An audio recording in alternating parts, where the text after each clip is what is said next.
এই মসজিদ থেকে বিদায় নিয়ে যাইতেছি, আর কখনো কোথাও ইমামতি করব না। ইমামতি করার চেয়ে মুচির দোকান দেওয়া অতিশ্রয়। অন্তত মানুষ জুতাটা দেওয়ার সময় সম্মানের সাথে হাত দিয়ে জুতাটা দেয়। আর এই মসজিদের ইমাম সাহেবদের সাথে যে ব্যবহার করা হয়, মসজিদের ইমাম সাহেবদেরকে সম্মান দেওয়ার কথা, ভালোবাসা দেওয়ার কথা, সেখানে মসজিদের ইমাম সাহেবদেরকে এক কথায় বলতে গেলে কালো জুতা পইরা, চিরা জুতা পইরা, তারপরে পোশাক লাগাইয়া জুতায় লাথি মারে। মানে অধিকাংশ মসজিদের ইমাম সাহেবদের সাথে অপমান করা হয়, অপমানজনক ব্যবহার করা হয়। বেতন তো কম দিবেই, আবার ব্যবহার আচারও ভালো করবে না। ব্যবহার আচার এমন ভাবে করবে যে ইমাম যে একজন নেতা তো মানবেই না, নেতা তো দূরের কথা, ব্যবহার এমন ভাবে করবে যেন ইমাম সাহেব একটা চাকর, কাজের লোক, ওইভাবে ব্যবহার করবে। এজন্য আমি মনে করি বাংলাদেশের অধিকাংশ মসজিদে এভাবে ইমাম সাহেবদের সাথে খারাপ আচরণ করা হয়, খারাপ ব্যবহার করা হয়, বেতন কম দেওয়া হয়। এই জন্য আমি মনে করি আপনি মসজিদ ছেড়ে দেন, দেখবেন যখন ওই মসজিদে কোনো ইমাম সাহেব না থাকবে, তখন দেখবেন ওই মসজিদওয়ালারা শিক্ষা পাবে ভালো করে, তখন বুঝবে ইমাম সাহেব কি জিনিস। ভিডিওটি সবাই শেয়ার করে দেন। এই যেভাবে ধ্বংস নেমে আসবে ইসলাম আর মুসলমানদের, আমি মোয়াজ্জেম সেন্ডু আমার এই ভিডিওতে আপনাদের সবাইকে আমার হৃদয়ের উষ্ণ আন্তরিক স্বাগত এবং শুভেচ্ছা জানাচ্ছি। আমি একজন মুসলমান দাবি করি, প্র্যাকটিস করি ইসলাম, এবং তারপরেও আমি বলতেছি যে যেভাবে মুসলমান আর ইসলামের ধ্বংস নেমে আসবে, না মোটেই বিব্রত বোধ করি না, বাট লজ্জিত বোধ করি, কষ্ট বোধ করি, মর্মাহত হই। শুনলেন এই ছেলেটির আহাজারি, শুনলেন এই ছেলেটির বুকের কষ্টের কথা। আমি আমার সমস্তটা হৃদয় দিয়ে আমি অনুভব করি ওর যে কষ্ট, ওর যে আর্তনাদ, ওর যে বেদনা, ওর যে অভিযোগ, ওর যে অভিমান। এই মসজিদ আর এই সিস্টেমের বিরুদ্ধে আমি আমার রক্তের কণায় কণায় অনুভব করতেছি। আর এর জন্য এই সমগ্র মুসলিম উম্মাহ দায়ী, বিশেষ করে আলেম ওলামা সমাজ দায়ী। বড় বড় পাগড়িওয়ালা, যে বড় বড় দাড়ি টুপিওয়ালা, যে বড় বড় ইমাম খতিব ওয়াজ করে, সারাদিন বাজ বিতর্ক করে, এইগুলা হইল 1 নম্বরের দায়ী। আমি বহুদিন বলছি, যদি আমি 24 ঘন্টার জন্য ক্ষমতা পেতাম, তাহলে এই দেশের সমগ্র শিক্ষা ব্যবস্থা আমি পরিবর্তন করতাম। কি পরিবর্তন করতাম? না নাখোদা শিক্ষা জারি করতাম না, বরং ইউনিভার্সিটিগুলোকে মাদ্রাসা বানাইতাম। সবার আগে মাদ্রাসা বানাই। আবার কিছু আছে আমার উপরে হয়তো করতে পারে, ওই আগের শাহবাগী আর কি, যে এই বেটা আবার কোথা থেকে এক ভণ্ড আবিষ্কার হইলো যে সব ইউনিভার্সিটিগুলোকে মাদ্রাসা বানাইবে। আমি খুব কাছ থেকে দেখছি মাদ্রাসার ছেলেরা দিনে কত ঘন্টা লেখাপড়া করে এবং কতটা পরিশ্রম করে। আর বহুবার এই মাদ্রাসাওয়ালাগুলোকে বলছি, বেটা CNN, আল জাজিরা, BBC যা যা আছে বিশ্বখ্যাত, NSK, MSK যা যা আছে সবগুলো এর দাওয়াত দিয়ে আরো যারা মাদ্রাসা আছে আইনা বলছে যে আমরা থাকা খাওয়ার ব্যবস্থা সব করব, তোমরা দেখো আমরা এখানে কি জঙ্গি পয়দা করি নাকি আসলে মানুষ পয়দা করি, একটু দেখে যাও, একটা রিপোর্ট করো। একটারও বুকের হাডাম নাই, একটারও সেই দূরদৃষ্টি নাই, একটারও সদিচ্ছা নাই, একটারও সাহস নাই, একটারও যোগ্যতা নাই এই কাজটা করার। আসুক বা না আসুক, একটা চেষ্টা তো তারা করতে পারে, যে একটা মিডিয়াকে দেখায়, খালি আমাদেরকে বলে সব মুসলমান জঙ্গি, সব মুসলমান জঙ্গি না হলো সব জঙ্গিরা কিন্তু মুসলমান, এই কথাই তো বলে। কি বলে, কি প্রবাদ আছে জানেন তো? All Muslim are not terrorist, but all terrorist are Muslims. এই বয়ানে সারা পৃথিবীতে এস্টাবলিশড। এটা মানে বুঝে সারা পৃথিবীতে মুসলমানদের কিভাবে কালার করা হয়। এই ছেলেটির চাকরি যাবে কেন? আর সে এই সমস্ত কথা বলে সে তো ডিসকারেজ করতেছে যে কেউ ইমামতি করবে না। আমিও তো বলতেছি কেউ ইমামতি করবে না, করা উচিত না, বন্ধ করে দেন যে না ইমামতি করবো না। যেখানে আমি কথা বলতে পারবো না, সুদ, ঘুষ, অন্যায়, জুলুম, নির্যাতন, জেনা, ব্যভিচারের বিরুদ্ধে আমি কথা বলতে পারবো না, সেখানে আমার ইমামতি করার দরকার নাই। ইমামতি তো মানে হলো নেতা, ইমাম মানে তো নেতা। এই যে মসজিদে নববী, যে মসজিদ নির্মাণে নবী মুহাম্মদ সাল্লাল্লাহু আলাইহি সাল্লাম তার পবিত্র হাত মোবারক লাগিয়েছেন, ঘাম জড়িয়েছেন, এটাই সেই মসজিদ। আমারও যাওয়ার সৌভাগ্য হয়েছে এবং নবী ওখানেই শুয়ে আছেন। লজ্জা বোধ হয় না, হয় না, নিজেদেরকে অকর্মণ্য মনে হয় না এই আলেম ওলামাগো? তারা কেন রাষ্ট্র চালায় না? আমি জানতে চাই তারা কেন রাষ্ট্র চালায় না। নবী মোহাম্মদ তো বিশ্বের সর্বকালের সর্বশ্রেষ্ঠ সফল সাহসী জননন্দিত শাসক, সেনাপতি, মহামানব। কাজ কি আপনাদের? রাষ্ট্রের কি রম্বাটা ছিলেন আপনারা? কোনো একটা সেক্টরে কোনো মাদ্রাসার ছেলে পেলে কাজ করছে। আজকে যদি সমাজে একজন আলেম ওলামা শাসক থাকতো, প্রেসিডেন্ট থাকতো, রাষ্ট্রপতি থাকতো, কোনো পার্লামেন্ট সদস্য থাকতো, কিংবা প্রধান্য থাকতো, তাহলে এই সমস্ত এই যখন তখন মাদ্রাসার এই মসজিদের ইমাম খতিবদের চাকরি চলে যেত না, একটা সিস্টেম, একটা আইনের ভিতর দিয়ে যেত। আর এই মানুষগুলো হলো সবগুলো চোর। বিভিন্ন সময় বিভিন্ন দলের যারা থাকে তারা দেখে এক একজনের এক এক কমিটির সদস্য, চেয়ারম্যান, অমুক তমুক, আজ নামাজের 1 মিনিট আগে হুর মুর কইরা গিয়া এখানে সামনে বসে গাইয়া বিরাট একটা যায় নামাজ বিছাইয়া তারা কমিটি খেলে, কমিটির লোক, ইনফ্লুয়েন্সিয়াল। কেন হবে না এই সমাজের এই ইসলাম আর মুসলমানদের পতন? তুই বেটা লাস্টে আসতো, লাস্টে বসবি, তোর জায়গা পিছনে। আর তুই যদি সেইভাবে ইমানদার হতি, তুই যদি সেইভাবে আল্লাহকে ভালোবাসতি, নামাজকে ভালোবাসতি, তাহলে তুই 1 ঘন্টা আগে সামনে এসে বসতি। এটা নিত্য নৈমিত্তিকের ঘটনা। যেহেতু নামাজ পড়তে যাই মসজিদে, তাই দেখি সামনের কাতারে আর বসার চেষ্টা করি না, কারণ অগগুতাগুতিতে আর সামনে বসতে ভালো লাগে না। একেবারে 3-4 কাতার যাই, 11:30টায় নামাজ হয় 1:30টায়, তারপরেও সামনে বসার ওই দুঃসাহস দেখাই না, সামনে বসার খায়েশ পূরণ করি না। ফাঁকা থাকে, থাক, গুতাগুতি সহ্য করতে পারবো না, ওই অসভ্যতা আমি দেখতে পারবো না। বাবা, দায় কে? আমি এই আলেম ওলামা সমাজকে জিজ্ঞেস করতেছি, মানে ভদ্রতার সাথে জিজ্ঞেস করতেছি, কারা দায়ী? এই রাষ্ট্রের কোন বাহিনীতে মাদ্রাসার ছেলেরা চাকরি করে? প্রশাসনের কোন জায়গায় চাকরি করে? কেন করে না? 100% সাহাবী, 100%, 100%, 100% সাহাবী ছিলেন যোদ্ধা,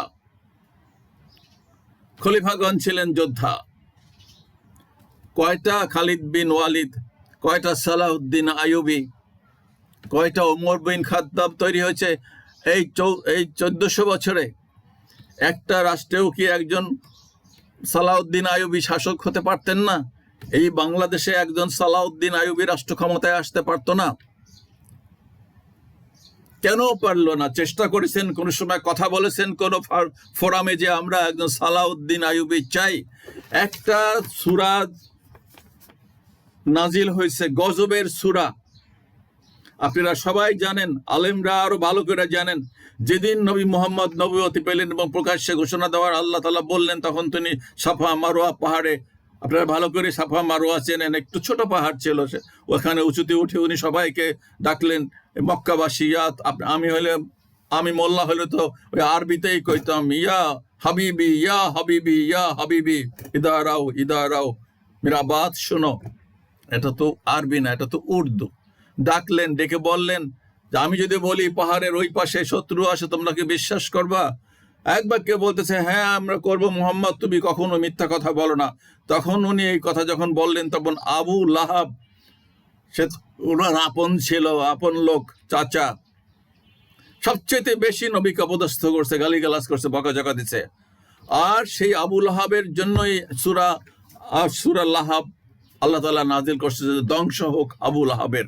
এবং কিভাবে ধ্বংস হয়েছে জানেন? আবু লাহাবের বদরের যুদ্ধের সম্ভবত কিছুদিন পরেই তার শরীরে ফোস্কা উঠছে, একদম সমস্ত শরীর এমন ভাবে পচে দুর্গন্ধ বের হয়েছে, ছেলে মেয়েরা বউ কেউ কাছে যেত না। 2-3 দিন পরে ওই ছেলেরা মানুষের কথা বলায়, কিছু লোকজন ডাইকা লাশটাকে নিয়ে একটা গর্তের ভিতরে ফেলায় পাথর চাপা দিয়ে দিছে। বাস্তবতা একটা কোরআনের ছোঁড়া। আমি একজন মুসলমান হয়ে বলতেছি, আপনি যদি বিধর্মীয় হন তবুও আপনি এর পরে দেখবেন। আর আমি বিধর্মীদেরকেও বললাম, আমি যে বলছি ইসলাম আর মুসলমানদের এভাবেই ধ্বংস হবে, আপনারও উৎফুল্ল হবার কিছু নাই। আজকে সারা পৃথিবীতে এই একই অবস্থা, অনিয়ম, অবিচার।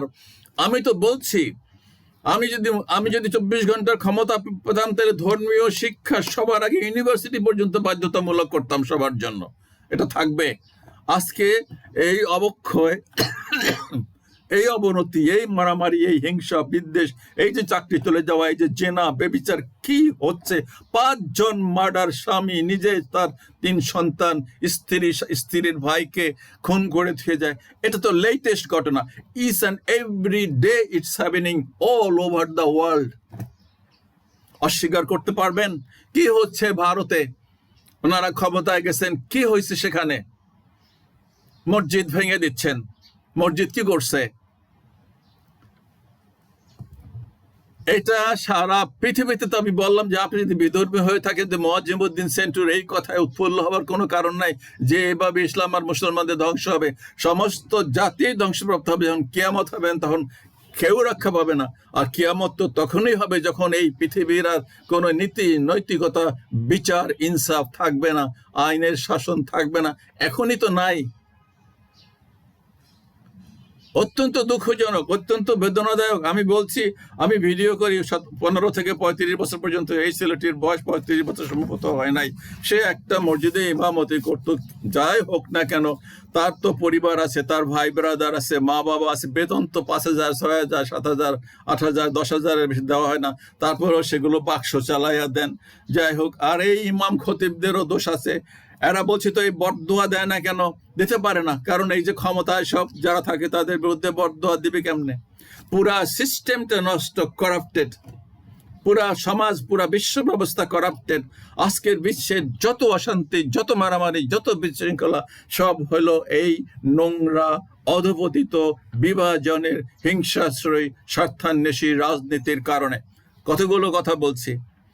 হিংসা, বিদ্বেষ, বিভাজন, স্বার্থ, এই সমস্ত রাজনীতি, নোংরা অধপতিত রাজনীতি। অন্য কোনো কারণ নাই। মানুষের নীতি, নৈতিকতা, চরিত্র, আদর্শ বলতে কিচ্ছু নাই। এই দেশে 1 বছর 1.5 বছর আগে কারা ছিল? এখন কি তারা গায়েব হয়ে গেছে? ওই সেই 700 বছর, 300 বছর যুবকরা যেভাবে পাহাড়ের চিপায় ছিল, তারা কি সব পাহাড়ের চিপায় যেয়ে ঘুমায় গেছে? না, এই সমাজে মিশে আছে, আমাদের মাঝেই মিশে আছে। আজকে এই যে মসজিদ থেকে তাড়াচ্ছে এই ছেলেকে, ইমামকে, কারা তাড়াচ্ছে? সব সাইনবোর্ড বদলে গেছে, মারামারিও শুরু হয়েছে। এইটা অমানবিকতা। এখানে হিন্দু, মুসলিম, বৌদ্ধ, খ্রিস্টান, ইহুদি, নাসারা বলতে কিছু নাই। এই যে অমানবিকতা, এটা সব ধর্মে আছে। এই যে চুরি, রাহাজারি, জেনা, বেবিচার, মুসলমানদের চাইতে অন্য ধর্মে আরো বেশি আছে। ওটা তো কোনো বিষয়ই না ওদের জন্য। এই দেশের, অন্তত মুসলিম দেশগুলোতে আমি বলবো যে প্রতি 100% ইমাম ওলামারা দায়ী। আমি তো বললাম, আপনারা এই 50-54 বছরে কয়জন পার্লামেন্ট সদস্য আপনাদের দল, আপনাদের ভিতর থেকে আসছে? 2-4 জন যেটা আসছে সেটা জামাত ইসলাম থেকে আসছে। আর জামাতে ইসলামকে বলেন সবচেয়ে মোনাফিক দল, প্রত্যেক দিন দেখি বড় বড় মোনাফিক। আর এই মোনাফিক গুলো বলবে না যে অমুক দলটা ভালো আছে, ইমানদার আছে, সেটাও বলবে না। আমি বহুদিন বলছি, একটা ইমানদার দলকে দেখাই দেন। হাক্কানি হাক্কানি বলে চিৎকার করেন, তার হাক্কানিরা ক্ষমতায় আসলে আমরা সমর্থন দেব। আমরা তো চাই একটা ভালো দল, একটা সত্যিকারের চরিত্রবান দল ক্ষমতায় আসুক, একটা নীতিবান দল ক্ষমতায় আসুক, যে ইসলাম প্রিয় দল ক্ষমতায়। ইসলাম প্রিয় যদি দল ক্ষমতায় আসে, তাহলে এখানে হিন্দু, মুসলিম, বৌদ্ধ, এমনকি গরু, ছাগল, ভেড়াও এখানে নিরাপদ থাকবে। ওই দিন দেখলাম, এরা 2 বার দেখলাম এবার, যে ঘোড়াকে আমি জানি না ঘোড়া কেন লাউরস করে, কেন ছেড়ে দেয় ওরা, আমি জানি না। একটাকে তো পা ভাঙ্গে দিল ময়মনসিংহ, কিশোরগঞ্জ না কোথায়, অনেক ছেলে পেলেগুলো যত্ন করলো 7-8 দিন, ভালো পয়সাপাতি খরচ করলো, কিন্তু বাঁচলো না। আবার দেখলাম 2-3 দিন আগে 2টা ঘোড়া চরমভাবে আহত করছে ছুরি দিয়া, কোপাইয়া। এটাও কি মানুষের কাজ? মানুষ এগুলো করতে পারে? এটা বোবা প্রাণী। তোর কোনো ক্ষতি করছে, ক্ষতি তো করতেই পারে, খাইছে না হয় একটু গাছ খাইছে, একটু ঘাস খাইছে, বা কোনো ফসল ক্ষতি, তাই বলে তুই ছুরি দিয়া ঘোড়াকে আহত করবি? এই শিক্ষা সমাজ দিয়েছে, এই সমাজে আমরা বসবাস করি। এটা একটা মানুষের রাষ্ট্র হতে পারে?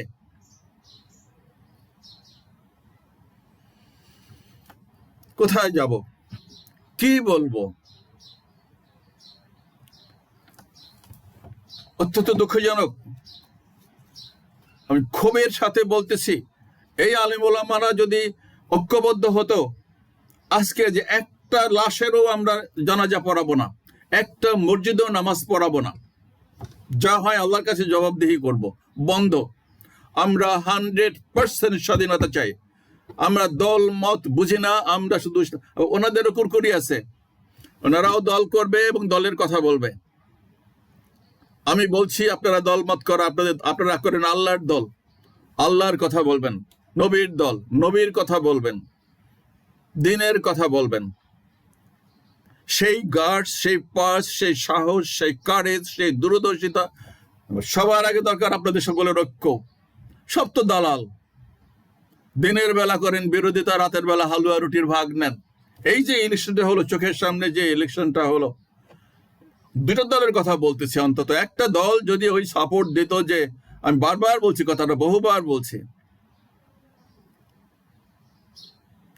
যে শফিক ভাই আমি আপনার সাথে আসি, আমাদের দলটা আপনার সাথে আসে, আমরা বিভক্ত হব না, ছুটে যাব না, যে কয়টা সিট দেন আমাদেরকে দেন, চাইতো একটা ন্যায্যভাবে 10টা 15টা 20টা যাই হোক, টেবিলে বসে দুই ভাইয়ের মতন। আবু বকর সিদ্দিকী নবী মুহাম্মদ সাল্লাল্লাহু আলাইহি সাল্লামের সবচেয়ে প্রিয় বন্ধু ছিলেন, সবচেয়ে বিশ্বস্ত যাকে আবু বকর সিদ্দিক উপাধি দেওয়া হয়েছে। হতে পারতো না এরকম একটা বন্ধুত্ব? হতে পারতো না এরকম একটা নিদর্শন, একটা দৃষ্টান্ত স্থাপন? হলো না কেন? কারো মধ্যে কারো মিল আছে? কোনো একটা আলেম ওলামার সাথে দেখে, কোনো একটা পার্টির সাথে, দুইটা পার্টির সাথে কোনো মিল আছে?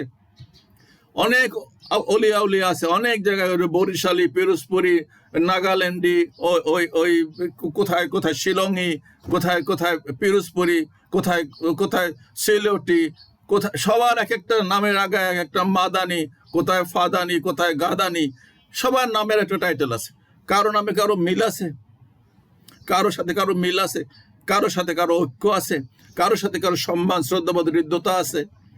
যেমন ছিল নবী আবু বকর সিদ্দিকী এবং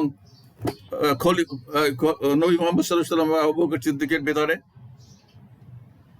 থাকতে পারে না এরকম একটা দৃষ্টান্ত? থাকতে পারে না সকল আলেম ওলামাদের সাথে একটা এরকম সম্পর্ক? তো ওরা, এনাদেরই তো রাষ্ট্র চালানোর কথা। And first and foremost duty is to run the country, যেটা নবী সাল্লাল্লাহু আলাইহি ওয়াসাল্লাম করছেন। সেনাপতি ছিলেন উনি, 80টা যুদ্ধের নেতৃত্ব দিচ্ছেন, 28টা 27টা নিজেই সেনাপতি ছিলেন। আর উনি যদি সেনাপতি না হতেন, তাহলে আপনাদের এই ওয়াজ, আমি মুআজ্জেমউদ্দিন সেন্টারের এই ওয়াজ আর বাহাজ, এই বিতর্ক কই যাইতো?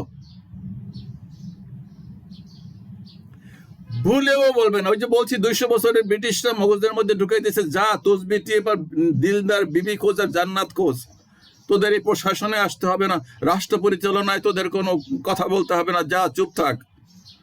আর ওই চৌধুরী, মৌধুরী, তালুকদার, রায় বাহাদুর, এই সেই টাইটেল মাইটেল দিয়া সবগুলারে ভুলাই রাখছে, ভণ্ড নবীও বানাইছে। এটাই তো রূঢ় বাস্তবতা।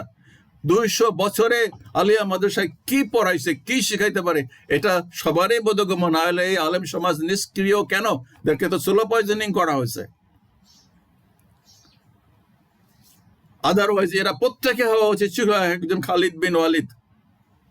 আমি অনুরোধ করব, এখনো সময় আছে, আপনারা মাদ্রাসার ছেলেদের যারা সুঠাম দেহি, যারা ভালো, মাদ্রাসার ছেলেরা তো কোনো নেশা করে না, এখন লাম্পট্টুগিরি করারও কোনো স্কোপ নেই। 17-18 ঘন্টা লেখাপড়া করতে করতে যান শেষ। আমি দেখছি তো, সমস্ত বিষয়ে দেখে লেখাপড়া শিখান, রাষ্ট্র পরিচালনার যোগ্য করে তোলেন, এমন ভাবে করেন মাদ্রাসাগুলো যেন সমস্ত মানুষ, উচ্চ শ্রেণীর শিক্ষিত যারা ইংলিশ মিডিয়াম পড়ায়, তারাও যেন অনুপ্রাণিত হয় যে না, এখন দিন ফুরায়, দিন উল্টায় গেছে, এখন আমার ছেলেকে মাদ্রাসায় দিতে হবে। মাদ্রাসার নামগুলো উলুম ফুলুম বাদ দিয়া অন্য নাম দেন, আধুনিক নাম দেন, মডার্ন চেঞ্জ করেন, জামানা বদল গিয়া। দেখেন না মুসলমানদের পতন, সবগুলারও তো দশাই দিছে ইরান, সবগুলা তো চাটা গোলাম, ওই পুটকি চাটে আমেরিকার। বলে নাই? আমি খাস বাংলায় বলে ফেলছি, অ্যাস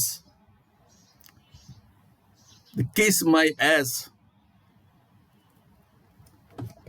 আর কত বলবো? কষ্টটা আবারও বলতেছিল আগে এই ছেলেটির। আমি যদি ওর বয়সী হতাম, ওর জায়গায় হতাম, আমার তো কষ্ট লাগতো। নিজের চলা প্লাস বাবাকে মাকে কিছু টাকা দেওয়া, ছোট ভাই বোনদেরকে কিছু টাকা দেওয়া, কথা নাই, ভাবটা নাই, চাকরিটা নাই। আমি জানি কিভাবে বিদায় করা হয়, কতটা অসভ্যের মতন একজন ইমাম। আমরা যদি ইমামকে সম্মান না দিই তাহলে কাকে সম্মান দেব? আর এই সিস্টেম থাকবে কেন? আপনার পূর্ণ স্বাধীনতা আছে, হ্যাঁ, কোনো পার্টিকুলার কোনো দলের নামে বলবেন না, দলবাজিও তো করে ইমামগুলো, এটাও ঠিক আছে, একটা সিস্টেমে আনেন। আর সবচেয়ে বড় কথা হলো, আজকে যদি ইসলাম প্রিয় কোনো দল ক্ষমতায় থাকতো, ইসলাম ফ্রেন্ডলি বলছি তো, তাহলে তো এই জিনিসগুলো হতো না। আজকে যদি 2-4-10 জন সালাউদ্দিন আইয়ুবীর মতন মানুষ এই মুসলিম 57টা মুসলিম দেশের 5-6টা দেশের ক্ষমতায় থাকতো, তাহলে এই পৃথিবীকে তারাই নেতৃত্ব দিতে পারতো এক কথায়। কারণ তারা তো বায়াসড কোনো কথা বলতো না, তাদের কথাই পৃথিবী উঠবস করত। কিন্তু একটাও তো নাই। আছে? আমি খুব দুঃখিত। আমি আসলে এই ছেলেটার কষ্ট দেখে আমি এই কথাগুলো বললাম। ঠিক যেমন এই মসজিদে নববী আমি দেখছি, এখানে বসেই নবী অর্ধেক বিশ্ব শাসন করতেন, খলিফাগণ। আপনারাও এই মসজিদের বসে শাসন করতে পারেন। শাসন আপনাদের দল শাসন করবে, আপনারা করবেন আপনাদের কাজ, ইমামতি। ইমাম মানে তো নেতা। আপনাদের কাজ কি? স্পেসিফিক্যালি আপনাদের কাজ কি? আলেম ওলামা সমাজের কাজ কি? ওই 2 বিয়া 3 বিয়া করে তার ফতোয়া দেওয়া, সেটাকে জায়েজ করা। একজন মহিলা, একজন স্ত্রী, আমিও তো সন্তানের বাবা, একটা বাচ্চা দেওয়া যে কত কষ্টের, কত রিস্কি। আমি ইউনিসেফে চাকরি করছি, আমরা দাত্রীদের কিট দিছি, অনেকগুলো যন্ত্রপাতি, ইকুইপমেন্ট, বড় ব্যাগ। জীবন মরণের সমস্যা, কত বাচ্চা দিতে গিয়ে কত মানুষ মারা যায়, কত বাচ্চারাও মারা যায়, নানান অসুবিধা। আমার বাচ্চাই তো গলায় কট জড়ায় গেছে, আল্লাহ তাআলা বাঁচায় রাখছে। তো কত কষ্ট করে একটা বাচ্চা এই পৃথিবীর আলোতে বাতাসে নিয়ে আসে। সেই বাচ্চা, মা বাচ্চার কাছ থেকে কিছু কামনা করে। তারা, বললাম তো যে নবী মুহাম্মদ সাল্লাল্লাহু আলাইহি সাল্লাম এতিম হয়ে, অসহায় হয়ে তিনি এই সারা পৃথিবীর অর্ধেক শাসন করতেন তার দল। আর তিনি যদি সেই 313 জন নিয়ে যদি সেদিন বদরের প্রান্তরে না যেতেন, তাহলে এই বড় বড় বুজুর্গান, বড় বড় ডক্টরেট, বড় বড় আলেম ওলামা, এই ফালতু বাহাজ বিতর্ক কই যেত। যেটা বলতে আনছিলাম, যে বাচ্চা হওয়া কত কষ্টকর, কত রিস্কি জীবন। সেই সময় স্ত্রী সবার থেকে কামনা করে তার স্বামী তার পাশে থাকবে সারাক্ষণ, সান্ত্বনা দিবে, সাহস দিবে, খাবার জোগাবে, আদর সোহাগ করবে। আর সেখানে ওনার এশকের এতই ঠেলা যে উনি সেই সব বাদ দিয়ে নতুন একজন বাক্স আর একটা জোগাড় করছে। আমি লজ্জিত বোধ করতেছি। ঠিক না, কোনো অবস্থাতে জাস্টিফাইড না। এই লোক বিয়ের আগে তাহলে কি করছে? এগুলো কথা বলতে আমার লজ্জা লাগে, আমি বলতে চাই না, এগুলো আমার বিষয় না। আই হেট দিস থিংস, এগুলো বিষয়ে কথা বলে নিজেকে খাটো করা আর কি। তো আমি আবারও বলতেছি, আমি বারবার আহ্বান জানাচ্ছি আলেম ওলামাদের ঐক্যবদ্ধ হতে, আল্লাহর ওয়াস্তে, আল্লাহর কাছে জবাব দিয়ে করতে হবে আপনাদের এই বিভাজনের জন্য, এই গোটা মুসলিম উম্মাহর অধঃপতনের জন্য, ইসলাম এবং মুসলমানদের অধঃপতনের জন্য ফার্স্ট ফ্রন্ট লাইনে আলেম ওলামা সমাজ। নাকি আমি মুআজ্জম উদ্দিন সেন্টু? আমি তো বলছি, আল্লাহ আমার জাহান্নামে দিলে বলবো আল্লাহ সালাম আপনাকে, আপনি খুশি হয়েছেন আমাকে জাহান্নামে দিয়ে, আপনার খুশিতে আমিও খুশি। আপনার অর্ডার শিরোধার্য, সমস্যা নাই। আর বলছি, আমার গালিগালাজ করলে আমি তার জন্য দোয়া করবো, আল্লাহ এর জন্য জান্নাত নসিব করো তুমি। ঠিক না? ঐক্যবদ্ধ হন। এইরকম চাকরি আলেমদের চলে না যাক, এই আহাজারি না করুক, এটাই আমি কামনা করতেছি। আল্লাহ হাফেজ, আসসালামু আলাইকুম।